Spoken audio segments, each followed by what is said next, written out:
Ok, pessoal, 11 horas, 11 não, faltam 5 para as 11, né?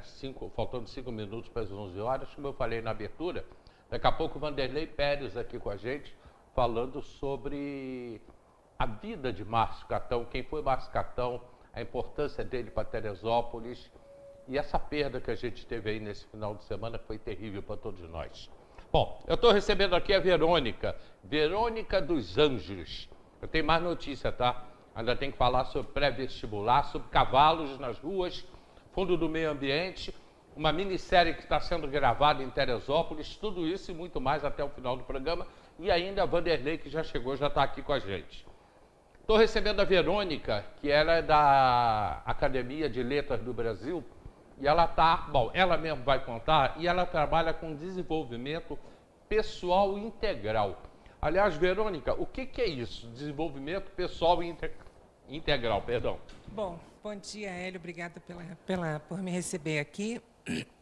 Desenvolvimento pessoal integral é uma forma de lidar com o indivíduo de uma maneira que a gente perceba que ele que tem características emocionais, características racionais, características afetivas, características energéticas e espirituais. Então, trabalhando dessa forma integral, o que eu proponho é uma abordagem para crescimento em todos esses níveis. Porque não tem como uma pessoa querer crescer profissionalmente sem crescer emocionalmente, sem ter uma estrutura familiar boa, sem ter uma relação com Deus adequada, ou não, ou existem pessoas que não acreditam, mas como é que ela lida com essa não crença também. Então, é essa abordagem integral do indivíduo que eu proponho. Não é psicologia. Não, é mais amplo. Trabalho com neurolinguística, trabalho com técnicas de coaching, trabalho com a bioenergética, que é uma linha da psicologia, né, que foi criada pelo Lowen, que é um discípulo de Reich. Então, é uma forma mais abrangente de lidar com o indivíduo, inclusive incluindo ciências sociais também, para olhar o indivíduo na sociedade. Tá, me dá vamos tentar simplificar um pouco mais. Uhum. Você pega uma pessoa que está em que situação?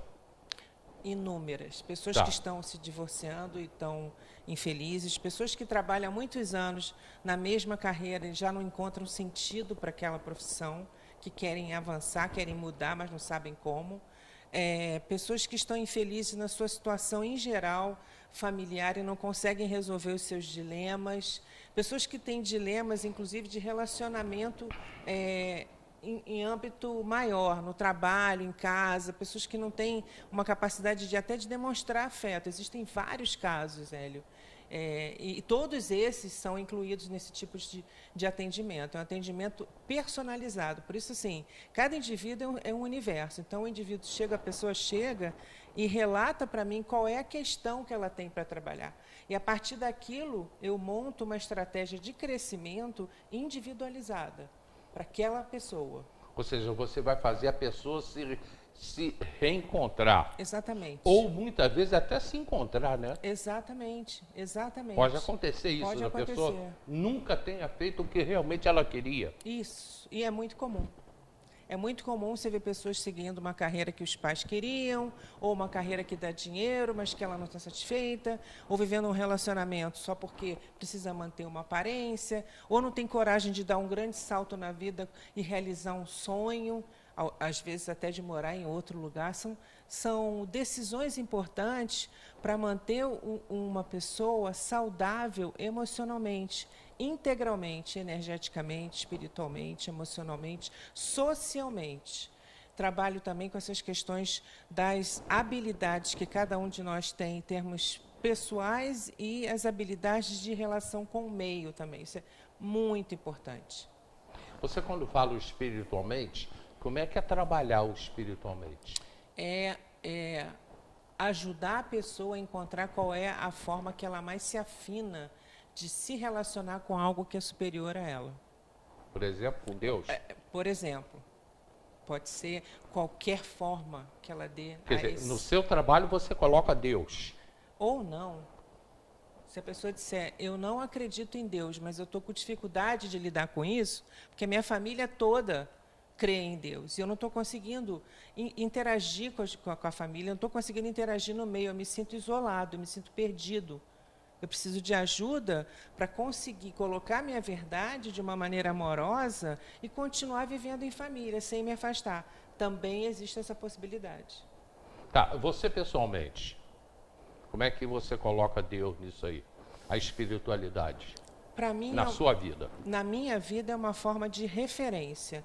Eu olho para aquilo que é superior a mim como uma ajuda, uma forma de eu encontrar equilíbrio e de seguir, de fazer o que eu vim fazer nessa vida.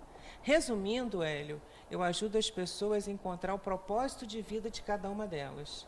O meu propósito de vida é ajudar as pessoas a realizarem os seus propósitos de vida. Cada um de nós tem um. E muitas vezes a gente não consegue encontrar, mas sabe, tem um pano de fundo aqui atrás dizendo, está faltando algo na tua vida, está incompleto, você está se sentindo incompleto. Por que será? Porque você não encontrou ainda aquilo que você veio realizar.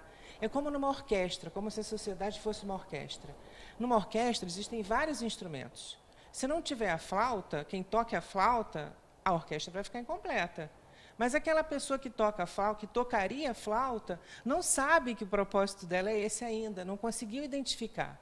Então, eu ajudo as pessoas a dar sentido e direcionamento à vida a partir das habilidades e dos conflitos que ela vive. Tá, até aí eu já entendi. Mas a Verônica, por exemplo.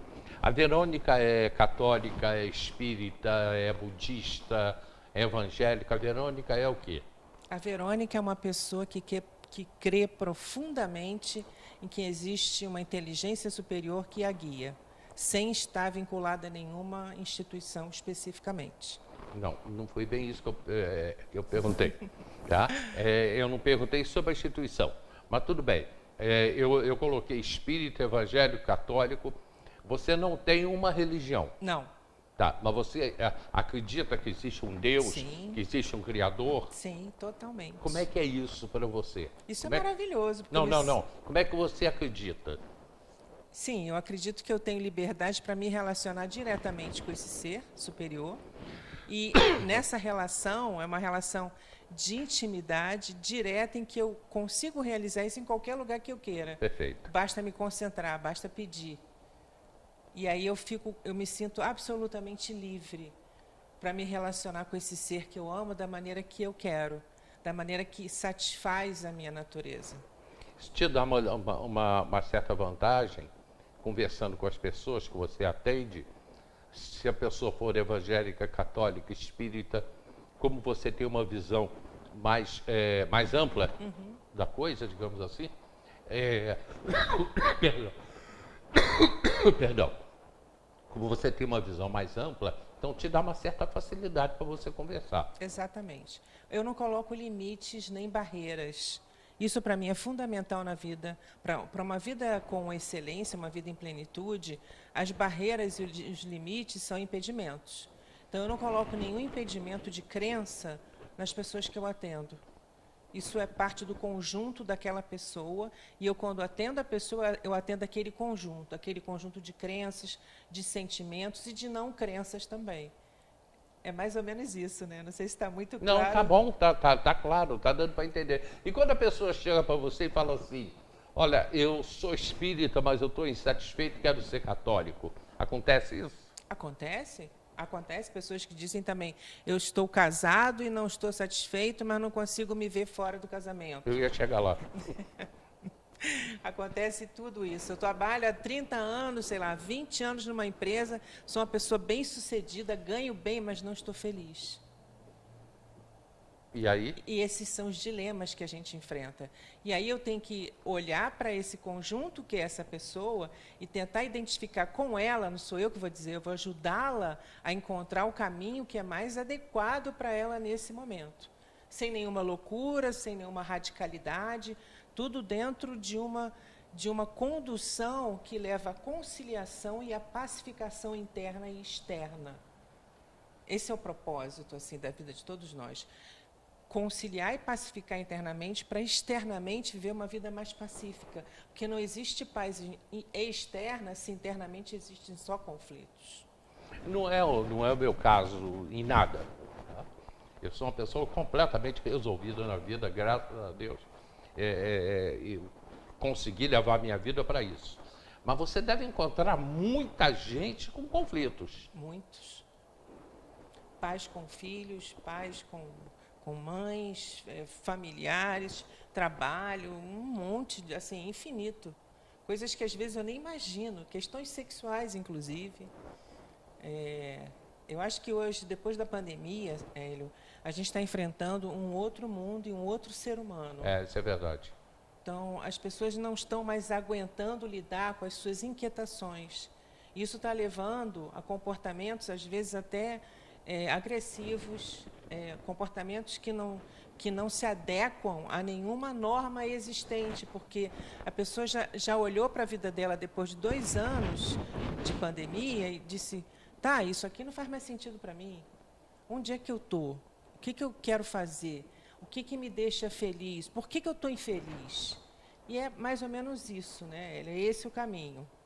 Sempre o caminho é do autoconhecimento. Eu levo a pessoa a se autoconhecer. Por que ela chegou nessa situação e para onde que ela quer ir? Você quer ir para... Qual é o teu objetivo? Meu objetivo é X. Você está aqui, o teu objetivo é X. Tem uma trajetória para ser feita. Qual é a melhor forma de realizar essa trajetória?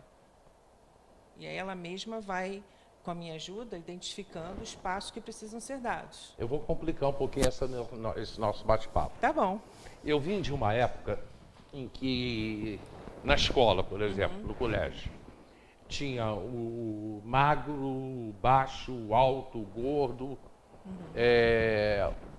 o menino que sofria de nanismo, que a gente na época chamava de anão, tinha naquela época não se falava gay, homossexual, nada disso, tinha o viadinho, mas nada disso a gente discutia nada disso. Éramos todos juntos, vivíamos todos bem nas escolas, na sociedade no geral, não se falava isso. Tá? Eu cresci, eu tenho ainda conhecidos meus, até da época de escola, que são homossexuais, que passaram a vida inteira, alguns até casaram, passaram a vida inteira e nunca ninguém comentou nada disso. Hoje, tudo é muito vitimizado. O negro sofre muito, quando não sofre, mas ele se apresenta sofrendo. A mesma coisa o homossexual, começou aí LGBTQIA+, foram criados aí novas siglas. Você não acha que isso tudo complicou o mundo de hoje, não? Eu acho que, sem dúvida nenhuma, o mundo está muito mais complexo. Isso é indiscutível. Mas eu penso que tudo isso, provavelmente, sempre existiu, mas não tinha uma forma de ser exposto. Hoje em dia, tudo é muito exposto. E para que expor? Pois é. Isso foi uma tendência que se intensificou com a pandemia. As pessoas precisavam se expressar tanto e a falta de convivência foi tão grande na pandemia que elas começaram a usar as redes sociais para se expor. E não é só a partir da pandemia, isso já vem acontecendo há bastante tempo. Já vem. Diria talvez algumas décadas, 2 décadas, talvez. Isso aí. Né? De 20 anos para cá. Exatamente. É como se fosse assim um empurrão, de alguma maneira, que eu não sei te dizer de onde vem, mas um empurrão para que as pessoas se coloquem, para que elas sejam aceitas. Hélio, a vida toda que as pessoas, eu, você e nós queremos é ser amados. E ser amados significa ser aceito. Não tem como uma pessoa se sentir amada se ela não se sente aceita. Então, a aceitação é um passo anterior ao ser amado. E como é que eu vou ser amada? Eu preciso dizer quem eu sou. Quem eu sou? Quais são as minhas preferências? O que eu gosto? Você me aceita desse jeito? Aí a pessoa se sente amada. A nossa busca sempre foi por ser amado, por amor. O pano de fundo de tudo é isso. Mas por que você tem que... a pessoa tem que chegar e falar, você me aceita desse jeito? Por que a gente já não aceita normalmente a pessoa como ela é? Porque nós, naturalmente, não aceitamos as diferenças com facilidade. A gente quer todo mundo igual. A gente sempre busca ver tudo igual. O que foge àquele nosso padrão de igual, de normal, entre muitas aspas, que não existe normal, a gente tem muita dificuldade de aceitar, Hélio. Isso é da natureza humana. Você não acha que a gente se vitimiza muito, não? Eu acho que existem vitimizações, sim, mas também existem pautas reais e justas. Existem as duas coisas, no meu ponto de vista, né? Existem pessoas que se aproveitam de um movimento para poder ganhar algum tipo de benefício, e existem outras que estão no movimento de defesa dos seus direitos com muita fidelidade à sua causa, e outras não. Também faz parte da vida humana, né? A gente pode continuar levando esse papo outro dia? Pode e deve. Que é um papo que interessou, é um papo legal. Sim. E acho que a gente pode sim. Podemos? Podemos. Então tá. Agora vamos falar de um livro que você está lançando. Tá bom. Eu estou lançando... Junto com outras mulheres. Eu estou lançando a antologia chamada Poemas para Teresa. Eu vou contar rapidamente por que Poemas para Teresa. Hélio, quando eu vim morar em Teresópolis, eu comecei a trabalhar com mulheres em 1999. E, a partir de então, eu venho trabalhando com esse aspecto do desenvolvimento das mulheres, seguindo pela linha da defesa dos direitos, mas também da segurança. Eu trabalhei muitos anos no campo da segurança pública, até com policiais. Nunca fui policial, mas trabalhava em projetos com as polícias. Trabalhei em ONGs, trabalhei nas 3 esferas de governo, trabalhei na ONU e na OEA. Na OEA, eu coordenei uma missão de paz na Colômbia. E, a partir dessa minha experiência, eu entrei numa fase em que eu queria mudança, eu queria algo mais, eu queria algo que realizasse um pouco mais a mim mesma, e resolvi mudar para Teresópolis para mudar a minha vida. E aconteceu. E, a partir de então, como eu venho trabalhando com mulheres todos esses anos, eu percebi, caramba, eu vim morar numa cidade cuja patrona é uma mulher, e é uma imperatriz. Foi uma imperatriz. E eu fiquei muito interessada por essa temática da Dona Teresa Cristina de Bourbon. Comecei a pesquisar na internet quem foi a imperatriz, como é que foi a relação dela com Dom Pedro, e eu encontrei pouquíssimos documentos, pouca informação, comparada ao que se encontra sobre Dom Pedro. Isso eu fiquei pensando, poxa, se eu trabalho todo esse tempo com desenvolvimento pessoal, com desenvolvimento humano, eu estou nessa cidade, o que eu posso fazer para ajudar a essa imagem da imperatriz ser melhor vista? Assim como eu, é possível que tenham outras pessoas e outras mulheres que queiram participar desse Verônica, projeto. ser melhor vista em Teresópolis, ela nunca veio a Teresópolis, muita gente até critica isso, bota como piada, e as pessoas não têm ideia do que foi, de quem foi a imperatriz Teresa Cristina para esse país. Uma mulher excepcional, uma mulher acima do seu tempo, uma mulher visionária, uma mulher que criou muito, que deixou muita coisa boa para o nosso país. E não era... Ela era austríaca. Ela era italiana. Italiana, perdão. É. Italiana. Eu falei austríaca aqui porque deu uma viajada. A filha dela que morreu na Áustria, a Leopoldina, morreu de tifo na Áustria. Bom, a imperatriz Teresa Cristina deixou um legado maravilhoso para o nosso país e ela morre de tristeza em Portugal, por estar longe do Brasil. Exatamente. E aí você criou um livro para se falar dela. Exatamente, e isso me tocou muito, justamente por isso, Hélio, por muitas coisas que ela representou e que hoje a gente não tem conhecimento, praticamente não tem acesso. E olha, muitas pessoas nem sabem que Teresópolis se chama Teresópolis em referência à Dona Teresa Cristina de Bourbon. Eu já vi um coleguinha aí, colega não, né? Mas já vi um cara aí na televisão falando que é por causa de Santa Teresa. Pois é isso. Então, eu fiquei com isso no coração e pensei, como é que eu posso ajudar, já que eu faço parte da Academia de Letras? Só pode ser pela literatura nesse momento, né? E aí eu pensei em criar um livro que se chama uma antologia, porque é uma coletânea de textos de diferentes autoras, só para mulheres que querem homenagear a imperatriz Dona Teresa Cristina com um texto poético que vem do coração. E aí são 25 mulheres, tem vagas somente para 25 mulheres. É um livro inédito no Brasil, eu procurei na internet, pesquisei, não tem nenhuma publicação igual a essa. Mas você já tem ele pronto? Não, eu estou abrindo inscrições, a inscrição está aberta para qualquer mulher que queira participar. Essa que é a minha intenção, até de divulgar esse projeto aqui, até para chegar a mulheres que não tiveram ainda conhecimento dessa possibilidade.